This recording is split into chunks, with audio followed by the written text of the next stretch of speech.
Welcome back. In this video, we'll be talking about what you need to know to get started in the investment world. I've already specified in the first video that the most essential thing to do when you start investing is confirm what you need from your investment. Wanting to merely make money is not specific enough. Everyone has a desire to profit. That's a given. The sensible question to ask is, what would I like this cash to do for me? There are just as many avenues to utilize cash as there are to create it, yet displayed for your attention, I give you several examples here. 1. College fund for kids. 2. A comfortable retirement. 3. More investing. 4. Home remodeling. Of the proposed, the third is the only dubious one, in that it is pretty vague. How much cash would I like to speculate, rather than declare, how much will it cost to send my grandchild to Harvard University? Now, there may be different explanations. Possibly you are intrigued by that antique sports car, and that absolutely is a fair purpose for wanting to profit in the market. This is an issue just you can reply, yet this is at a young hour in the big picture. Perhaps just stay with one exclusive purpose behind your investing for now. Later, as you sharpen your skill, you can retire and pay for your grandkids' tuition. Until further notice, it's best adhering to just one. We now need to add time spans to our investment strategies. These presumed payoff periods also need to be dated. If your grandchild is young, assume that Harvard won't be needed until 15 years down the road. If you're 40 years old now and moving towards retirement, figure on 25 years for an investment goal. It's not hard to figure out when you'll require this cash for each and every opportunity and each and every goal. Finally, figure out what amount of cash your goals warrant. If your objective is retirement, then figure on 70 to 80% of your yearly pay during that time frame of your retirement. For example, if you've been earning roughly $50,000 a year when you do retire, figure on $35,000 to $40,000 a year in yearly earnings. I know it appears to be a great deal of cash, and it is, but let me reassure you, there's absolutely no reason why you can't attain this, or any other budgetary objective for that matter. Obviously, in the event that you are trying to make a $1,000 investment turn into billions, your high expectations almost guarantee disappointment. If you're attempting to wind up in a position where you are making $35,000, $40,000 a year for life, and starting small, for example $25,000 to $50,000 in, you can absolutely do this. Keep in mind, this doesn't need to happen overnight or really even in the next 5 years.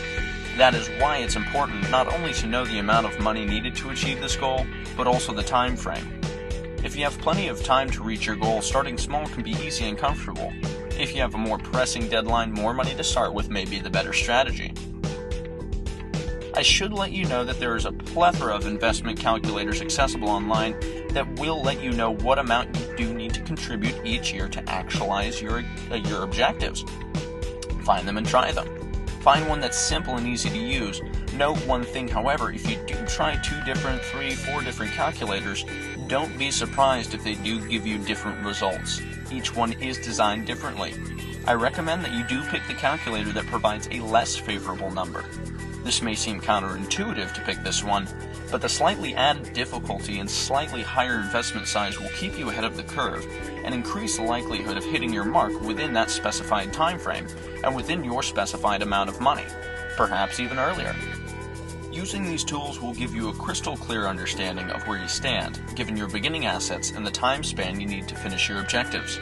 I recommend choosing the direction of investing more money, as opposed to bringing down the standards of your goals. This is why it is a goal.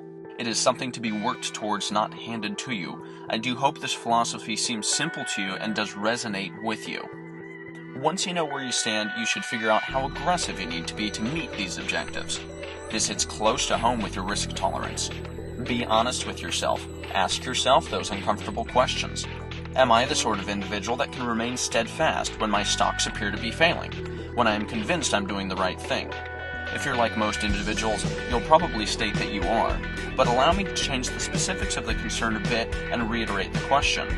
Am I the sort of individual who can withstand watching my stocks turn unfavorable when I know I'm doing the right thing, but while my retirement money is on the line? This issue is now a great deal tougher, isn't it? Here is where we honestly appraise your level of risk tolerance. I know individuals who can view the quality of their portfolios plummet, and they remain cool and confident with absolute faith that their assets will recuperate, by doing nothing more than keeping their position. In some cases, they are correct. In the event that strategy is turning you into an incredibly anxious wreck, and you know this is going to happen going in, I might educate you to either stay out with respect to the market, or in the event that you must, get someone to help you. There are other ventures in particular for previously described individuals with zero risk tolerance. We'll talk more about this stuff later, but as of this moment, this is simply something to think about, and the investor who acts without intuition is the investor who will soon be without roof over his head and without warm meals to eat. What I am setting off to do is let you know how to organize your growth. Anybody, regardless of how long they've been investing, is a blockhead if they put the whole lot into one thing. On the other side of the coin, some folks think the method of spreading one's investment throughout various stocks is enough. It is not. Ideally, we would all enjoy nothing more than having enough assets to invest in all areas: stocks, bonds, securities, precious metals, Hollywood films, real estate, anything, and etc. We will discuss all of these investment avenues, but that's still just the beginning. In all honesty, you probably have the capacity to invest in only a couple of these areas at a time, and that's totally fine, provided that the blend is right for you and right for what we've been discussing. What your goal is, your timeline for accomplishing this, and your risk tolerance. I don't need you to build a diversified portfolio during that time frame. During that time frame, I am merely asking you to be open to the thought that there is more to the universe of investing than stocks and bonds, and ignoring the other avenues that can and would have worked for you is a tough failure. In short, be open to what may come along. Heartlessly assess it. Don't be closed-minded if it does indeed fit with your criteria. Right now, you need to settle on one more choice. Honestly ask yourself if it will indeed be you who makes your investment decisions and does the actual trading.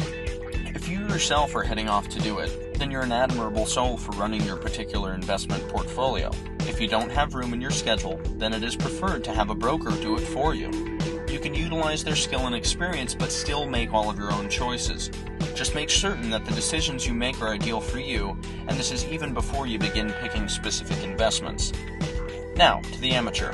This may appear that you are keeping tabs on 7 different things in your head all at once, but this is just not so.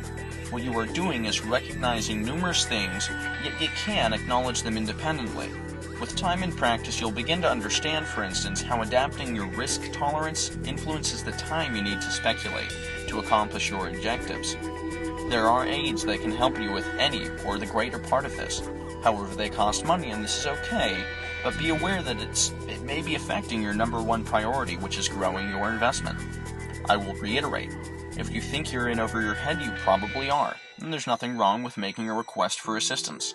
While these video lessons will enlighten you to the whole lot, and you'll know how to build and grow a diversified portfolio, the fact remains that they won't be able to blanket each condition, situation, and inevitability. Now, we should get into the meat of our subject. This video is all about buying and selling stocks. First, you can't just stroll onto the trading floor of the New York Stock Exchange and start trading. To buy and sell stocks, you will open a brokerage account. If you already have one, great. If not, there are any number of brokers with offices in practically each town in the United States, and it's just an issue of strolling in, taking a load off, and beginning a friendly conversation with a broker. Figure out what amount of cash you need to begin with.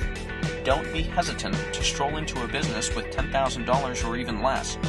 Most accounts open with less than $10,000. Many online brokerages allow you to open up accounts with no money at all. For these types of brokerage services, there is no need to even leave your house.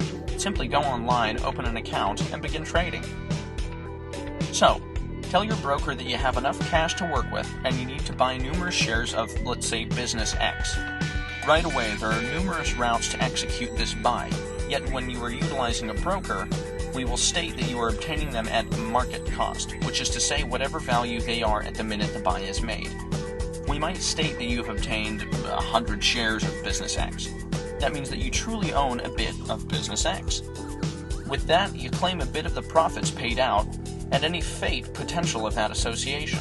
You also own a bit of any liabilities of that association. However, I do make this sound far more terrible than it truly is.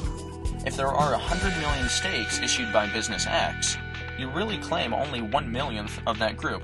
I have made this overly simple in this example, however satisfactory for their purposes at the minute. Now comes the difficult thing. Neglect concerning that cash.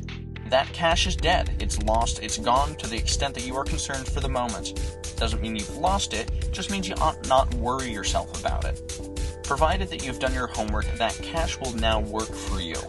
In my long and abundant experience, I've had a colleague who had a compact calculator and a beeper that gave him up-to-the-moment allotment citations. That means up-to-the-moment quotes and kind of ideas of the net worth of his stocks.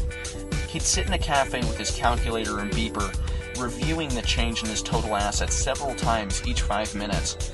At the time he was up, he was happy, and when he was down, he was not so happy. One day the calculator turned up and he broke the mystery number for him, which was $1 million. He was happy. He purchased me a latte, and he let me know of his favorable luck. I saluted him as we separated ways. I shook my head, thinking, what a nitwit, what a fool. The upshot is that once you've speculated your cash, you'll need to let the market do its work for you. No product of worrying or viewing the ticker tape will do whatever to change the value of your stakes. Yet, you let the market do its work for you. Remember to ride the waves that are in your favor and surrender those that don't work. Merely being aware of the stocks going up and going down does not change the end result of whether or not you profit or lost. There's really no sense in being that mindful of each slight change. It's going to do more to worry you than it will to help you. And then, it's just an issue of practicing that extremely paramount discipline. You should comprehend your arrangement and adhere to it. Depending if your backing in business X is working for you, and it is inside your arrangement, forsaking it to pursue something else would be unwise. However, your agent will probably come to love you if you do this customarily. Change the backing in business X, reinvest your yields, and you'll behold the gigantic force of accruing funds. Begin pursuing each supposedly exceptional thing that goes along with it, and you'll grasp why your broker exists in the best part of town and drives a fancier car than you. He makes money, whether or not you make money. Keep this in mind. So, assuming that you've taken after these directions, what have you actually done? 1. You've formulated an effective investment strategy. You have consented to take after the strategy with restraint, and you are setting off to not get emotionally connected to any of your speculations. In the event that they work, you will ride the waves in, and in the event that they don't, you will dispose of them. You've begun a relationship with a broker, and you have built an investment portfolio with 100 portions of one association in it. That was Business X. Right away, in practice, when you are a perfected trader, you will never need to do this. You will strive for expansion and diversity in your portfolio. However, you do need to begin from a firm foundation. At any rate, you are beginning on the right course here.